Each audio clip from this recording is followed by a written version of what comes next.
Classification of constraint.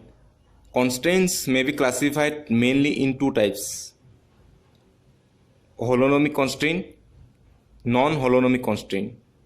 Another two constraints are scaleronomic constraint, rehonomic constraint. Holonomic constraint. A constraint is said to be holonomic if the conditions of the constraint can be expressed in the form of an equation connecting the coordinate of the system and time. Examples. The simplest example of holonomic constraint is the rigid body, where the constraints are expressed in the following form: Ri minus Rj whole square c square, where Ri minus Rj denotes the distance between ith and z particles and Cij are constant. Non-holonomic constraint. A constraint is said to be non-holonomic if the condition of constraint cannot be expressed in the form of an equation.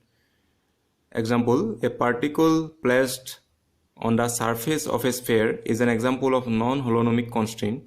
It can be expressed as an inequality: r square minus a square greater than equal 0, where a is the radius of the sphere. Scaleronomic constraint.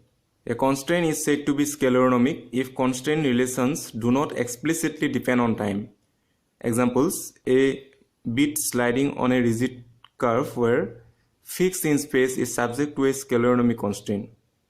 Rehonomic constraint. A constraint is said to be rehonomic if constraint relation depends explicitly on time. Examples: a blade sliding on a moving wire is an example of rehonomic constraint.